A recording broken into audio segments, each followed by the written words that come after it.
안녕하세요. 자동차의 모든 것 카멘입니다. 오늘 이야기는 내연기관 자동차가 나이를 먹을수록 생기는 고질병, 그 중에서도 소모품의 일종인 부품 한 가지를 설명드리고자 합니다. 자동차 운전을 오랜 시간 동안 하신 분들이라면 아마도 한 번쯤은 그런 경험이 있을 거라고 생각합니다. 바로 배기음이죠. 내 차가 레이싱카도 아닌데, 또는 개조를 하지 않았는데도 갑자기 레이싱카가 돼버렸어요. 붕붕붕붕붕붕붕붕붕붕 방방방방방방방방. 뭐 표현을 어떻게 해야 될지 모르겠지만 표현은 각기 다 다르죠. 아무튼 붕붕붕붕붕 방방방방방 안 나던 배기음이 갑자기 커져서 나기 시작하는 거예요. 배기음에 대해서는 뭐 표현이 각기 다 다르겠지만 한 번 정도는 경험이 있으실 거라 생각을 합니다. 오늘의 주제가 어떤 건지 딱 이해를 가시죠? 바로 배기음, 머플러 소음이라고도 하죠. 갑작스럽게 커진 머플러 소음에 관한 이야기입니다. 만약에 머플러가 없을 경우에는 과연 어떠한 상황이 펼쳐질까요? 일단은 가제트의 차량으로 테스트를 해봤습니다. 가제트의 차량에서 머플러를 맨 끝에 있는 후단부에 있는 소음기가 아닌, 머플러가 아닌 중간쯤에서 끊었어요. 배기 매니폴드에서 나와서 바로 빠지는 그 부분을 풀러서 그쪽에서 배기음을 한번 확인해 봤습니다. 자, 귀 고막 청소하실 준비 되셨나요? 잠시만 소음을 한번 확인하고 가시죠.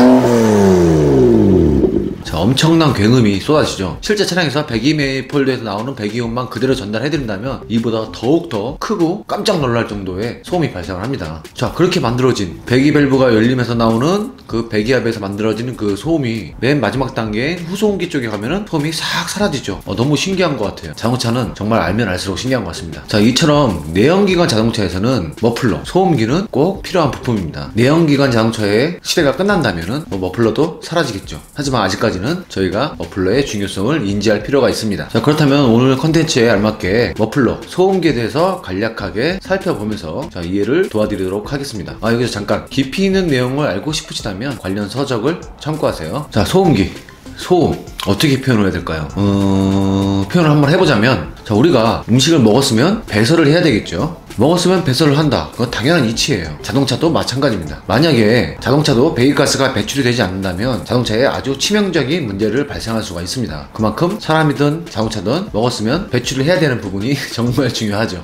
자, 소음기의 대표적인 역할은 무엇이 있을까요? 제가 생각하는 소음기의 가장 대표적인 역할은 소음 억제입니다. 소음 억제. 그렇기 때문에 머플러를 메인 사일런스라고 표현하기도 합니다. 내연기관에서 배기 행정에서 나오는 배기 압력은 대략 5바 정도 된다고 합니다. 5바. 그런데 그 압력이 그대로 소음기를 통하지 않고 그대로 대기로 방출이 된다면 어떠한 상황이 발생이 될까요? 조금 전에 소음에 관련된 영상을 보시면 아시겠지만 소음이 상당히 컸죠. 그렇게 된다면 이 대기와 충돌을 하면서 엄청난 소음이 유발이 됩니다. 만약에 전 세계에 있는 내연기관 자동차들의 이 소음기가 없다면 상상하기 힘드네요. 전 세계가 엄청난 그 소음의 고통에 시달리게 될 겁니다. 상상하기 어렵죠. 밖에 나가기가, 도로에 나가기 힘들 거예요. 도로가에 있는 아파트의 가격은 뚝뚝뚝뚝 떨어질 거고, 정확하게는 모르겠는데 얼핏 예전에 공부했던 기억으로는 인간이 120데시벨 정도의 그 소음이 넘어가면은 소음이 아니라 고통으로 느껴진다고 하더라고요. 만약에 소음기가 없다면 이비인후과 의사 선생님들은 엄청난 부를 축적하실 수가 있겠네요. 자, 그렇기 때문에 120데시벨 그 이하로 그 소음을 떨어뜨리는 역할이 정말 중요하겠죠. 제가 알기로는 우리나라에서는 배기소음과 경적소음을 규제하고 있다고 알고 있습니다. 과도한 배기압이나 과도한 경적음은 규제 대상이라는 소리죠. 네, 그렇다면은 머플러의 종류에는 어떤 것들이 있을까요? 머플러, 소음기. 자, 머플러는 소니웨이브, 음파죠, 음파. 소니웨이브를 감쇄시킬 목적으로 사용을 하죠. 큰 종류에는 반사소음기와 간섭소음기라는 게 있습니다. 반사소음기와 간섭소음기가 가장 대표적이지 않나 생각합니다. 물론 두 개를 복합한 것도 있고요. 그리고 또 또 다른 원리로 만든 제품들도 있고요. 가장 보편적인 부분만 설명을 드리겠습니다. 그 중에서도 제가 오늘 설명할 소음기는 반사 소음기입니다. 반사 소음기에 대해서 간략하게 또 이야기를 해볼까요? 소니 웨이브가 음파죠. 음파가 진행 방향을 바꾸거나 반사되도록 설계를 한 것입니다. 자, 그렇게 설계할 경우에는 음파의 일부는 메아리처럼, 메아리가 이렇게 울려서 쫙 퍼져나가면서 점점 줄어들죠. 메아리처럼 감쇄 또는 소멸되는 역할을 한다고 보시면 될 것 같습니다. 또한 그 파이프가 쫙 있겠죠. 머플러 소음기는 파이프가 있습니다. 자, 파이프의 공간의 단면적을 변화시키는 방법으로 다 뚜껑을 열어보면 칸막이가 있어요. 칸막이 내에 소음을 저장하거나 반사시켜서 또 소음을 감쇄시키는 역할을 한다고 합니다. 제가 컨텐츠 제작을 위해서 소음기 하나를 가져오도록 하겠습니다. 자, 시간이 별로 없습니다. 빨리빨리 잘라서 빨리 가져오도록 하겠습니다. 가시죠.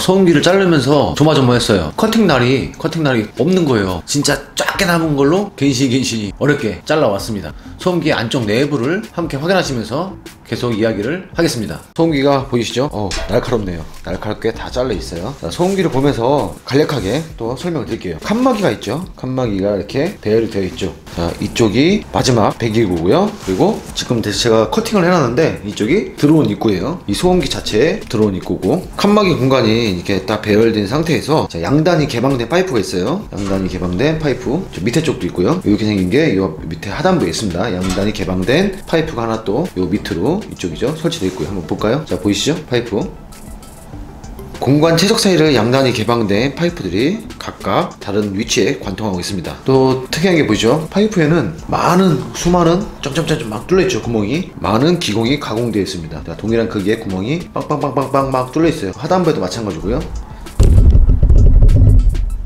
밑에 하단부도 빵빵빵빵 뚫려있죠. 배기가스 맥동이 상당히 심하겠죠. 맥동이 심한 배기가스가 싹 들어와서 각 공간 최적 사이를 통과하면서 이런 데를 막 통과할 거예요. 들어왔으니까 이쪽으로 막 나오고, 기공 사이에도 배기가스가 막 나오고, 저 끝단부에도 뚫려 있습니다. 개방이 되어 있기 때문에 저쪽으로도 또 배기가스가 막 나오겠죠. 이렇게 각각의 공간 최적 사이를 막 통과하면서 진로를 여러 번 바꾸는 거예요. 칸막이 있으니까 나왔다가 소음이 억제되고, 또 이쪽 밑에도 구멍이 있는데 일로도 나오고, 막 진로를 막 지들이 여러 번 막 바뀌어요. 그 사이에서 또 반사를 반복하면서 소음이 이 안에서 싹 감소가 됩니다.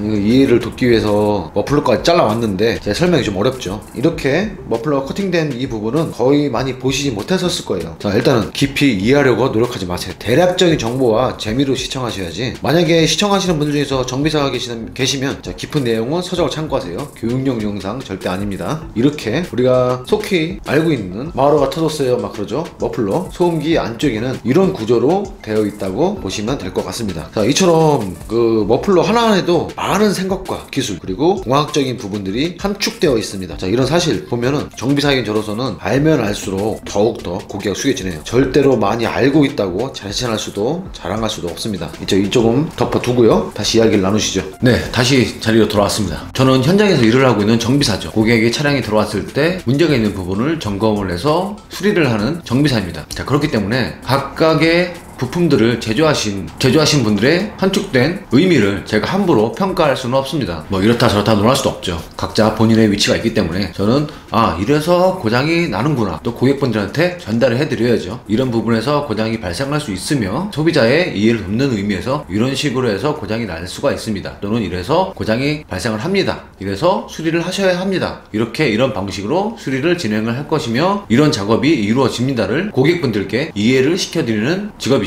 자동차 정비사는 제가 특출나서 정비사를 하는 게 아니라, 자, 지금 시청하고 계신 여러분들도 정비사가 되실 수 있어요. 집에 리프트만 있다면, 또 공구만 있다면은 충분히 다 하실 수가 있어요. 그런 부분들을 다 갖출 수 없기에 그런 부분들을 갖춘 제가 일을 대신해 드린 거고, 그에 대한 합당한 기술료를 받는 것이죠. 자, 아무튼 저는 본연의 임무에 충실하겠습니다. 자, 제가 현장에서 가장 많이 듣는 말이 있어요. 어떤 말이냐면 차량을 이제 뭐 엔진을 교환하시든 아니면 다른 정비를 받으러 오셨을 때 차량을 리프트에 올려서 쫙 차량을 띄우겠죠. 그럴 때 고객분들이 옆에 오셔서 싹 훑어보시고, 그렇죠, 정비업소에 들어오지 않는 한 밑에 하부를 구경하실 일은 없겠죠. 저와 함께 같이 싹 보시면서 거의 많은 분들이 하시는 말씀이 이거예요. 머플러의 부식이 엄청한데요? 이거 교환해야 되지 않나요? 제가 돈이 보인다면, 돈만 생각한다면 그렇죠, 잘 보셨네요, 교환하시죠, 부식되는데, 할 수도 있겠죠. 하지만 일단은 저는 그렇게 말씀드리기 전에 일단은 눈높이에 맞춰서 말씀을 해드립니다. 어떤 식으로 말씀드리냐면, 자, 이 머플러를 부식에 정말 강한 재질이 있겠죠. 부식에 정말 강한 재질을 사용하지 않는다면은 부식이 발생할 수밖에 없습니다. 자, 그렇기 때문에 부식에 정말 강한 재질을 사용하지 않았다면 이 외부적인 부분과 내부적인 부분도 있겠지만 부식이 되는 것은 정말 그 자연스러운 일이라고 볼 수가 있어요. 자, 부식만 됐다고 해서 무조건 교환하실 필요는 없습니다. 자원의 낭비이고 또 금전적인 부분에서 또 뜻하지 않은 지출이 또 발생을 하겠죠. 자, 많이들 보셨을 거예요. 머플러 후단부에 보시면 가끔 보면 물방울도 똑똑똑 떨어지고, 그리고 또 수증기도 막 나오고요. 그런 거 많이 보셨죠? 자, 그런 부분들에 대해서 제가 또 설명을 물어보시는 고객분들에게 말씀을 드립니다. 뭐 어려운 화학 공식이나 그런 거를, 그거는 아는 척밖에 안 되고요. 그거는 뭐 저보다 더 많이 아실 수도 있는 분들이 있으니까 제가 쉽게 잘난 척 하기는 어렵습니다. 말하기 듣기 쓰기에는 기본 단계가 있죠. 듣는 사람의 눈높이에 맞춰서 말을 해야 한다고 제 초등학교 5학년 때 담임 선생님께서 말씀하셨습니다. 저도 잘 못하고 있지만 최대한 제가 알고 있는 그 지식에서 듣는 사람의 눈높이에 맞춰서 설명을 드립니다. 자, 물이 발생하는 거는 간략하게 설명드릴게요. 공기와 연료가 섞여있는 혼합기가 연소하여 생기는 아주 지극히 정상적인 상태입니다. 특성에 따라서 자, 앞쪽에 드라이 머플러가 달려있는 게 있어요. 드라이 머플러. 혼합기가 연소하여 생기는 물이 발생하겠죠. 그 물이 발생한 거를 말려주는 드라이 머플러라는 게 또 장착이 된 차량들도 있어요. 우리나라 차에도 달려있는 차종이 있고요. 대부분 좀 모르실 수도 있을 것 같아요. 드라이 머플러라고 하면은 잘 이해를 많이 못하시는 분도 많이 계시더라고요. 일단 그런 부분도 있고, 자, 아무튼 그 물은 산성을 포함하고 있어요. 산성. 완전 깨끗한 청정수가 아니에요. 산성을 포함하고 있기 때문에 머플러를 부식시키는 촉매제 역할을 합니다. 그렇기 때문에 더욱 빨리 또 머플러 쪽이 부식이 발생한다고 보면 될 것 같습니다. 자, 지금 제가 말씀드린 대로라면 지극히 정상적인 상태죠. 그러니까 너무 걱정하실 필요는 없어요. 내 차를 리프트에 올렸는데 부식이 엄청나게 막 발생을 했다.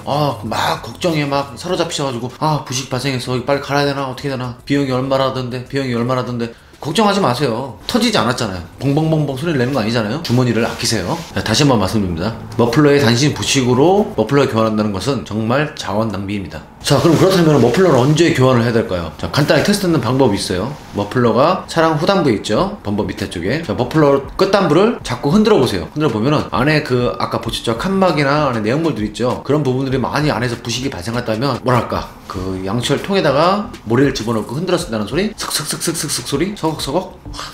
참 소음 표현하기 어렵네요. 일단 그런 식의 소음이 발생한다면은 안쪽에 부식이 발생을 해서 내용물들이 파손이 됐다고 보시면 될 것 같고요. 그리고 가장 큰 두 번째는 부식에 의해서 구멍이 생기겠죠. 구멍이 뻥뻥뻥뻥 구멍이 뚫릴 거예요. 부식이 발생해서. 그 부식이 가장 많이 발생하는 부위가 머플러가 연결되는 그 파이프가 있죠. 파이프를 이렇게 용접을 하겠죠. 그 용접된 부위에서 가장 많은 부식이 현장에서 보면 발생을 합니다. 그 부분에 구멍이 생기게 되면 초반에는 아주 미세하게, 예를 들어서 차 엔진음이 우웅 소리였다면 무언가 좀 걸리는 소음이 느껴져요. 봉봉봉봉봉봉봉봉봉봉.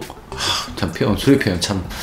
하여튼 봉봉봉봉봉봉, 뭔가 조금 안 들리던 소음이 조금 발생합니다. 그러다가 조금 더 부식이 더 번져서 구멍이 더 커지게 되면은 봉봉봉봉봉봉봉봉 점점 더 커지겠죠. 그럴 때 교환을 하시는 거죠. 머플러가 터졌다고 해서 운전자 안전에 직접적인 문제를 발생시킬까요? 희박하죠. 소음이 난다고 해서 운전자 안전에 직접적인 피해를 주지는 않을 확률이 높습니다. 그런 경우도 있어요. 완전히 다 부식이 심해져가지고 떨어져서 땅에 끌고 싹 막 불꽃을 내며 끌고 오시는 분들도 계시고, 끊어져서 바깥으로 도도도독 하면서 막 도망가는 경우도 있어요. 그렇게 되면 2차적인 뒤따라오던 차량의 2차적인 피해를 유발할 수가 있겠죠. 그런 경우를 배제한다면 소음이 커진 상태에서는 운전자 안전에 직접적으로 뭔가를 지장을 주는 일은 없다고 보시면 될 것 같습니다. 그래도 소음이 발생할 경우에는 다른 보행자나 다른 2차적인 그 소음으로 스트레스를 줄 수가 있기 때문에, 또한 운전자도 그로 인해서 또 스트레스를 받겠죠. 그렇기 때문에 소음이 발생을 한다면은 교환을 해주시는 게 더 좋을 것 같습니다.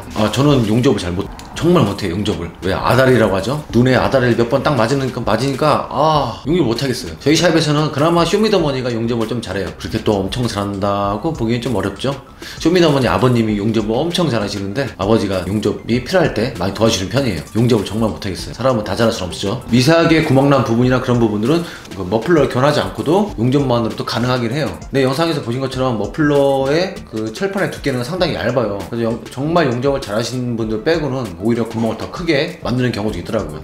올해 목표가 또 하나 생겼네요. 용접을 배워봐야 되겠습니다. 자, 오늘은 이렇게 해서 배기소음, 머플러 소음에 대해서 간략하게 또 알아보는 시간을 가졌습니다. 안에 내용물도 확인해봤고요. 혹시라도 정비업소에 방문을 예정하신다면 차량을 리프트에 올렸을 때 살짝 밑에 들어가셔서 우선 정비사분의 허락을 받으시고요. 위험하기 때문에 들어오지 말라고 하실 거예요. 과연 부식이 얼만큼 진행이 되었는지 또는 그 구멍이 난 데는 없는지 그런 부분도 확인하실 필요가 있겠네요. 재밌죠? 하나하나 알아가면은 몰랐을 때는 차량을 띄우면 차를 올렸구나, 이게 내 차 밑에는 이렇게 생겼구나 했는데 점차 알게 되신다면 눈에 보이실 거예요. 이건 머플러지, 이거는 캘리퍼지, 이거는 점점 지식 수준이 높아지실 거라고 확신합니다. 그 눈높이를 올리는데 저희와 항상 함께 하시죠. 자, 오늘 영상을 마무리하도록 하겠습니다. 항상 드리는 말씀이죠. 가제트와 쇼미더머니 그리고 저 카메라의 이야기가 재미있고 다음 영상이 또 기다려지신다면 기술료는 언제나 좋아요와 구독입니다. 긴 시간 동안 시청 감사합니다.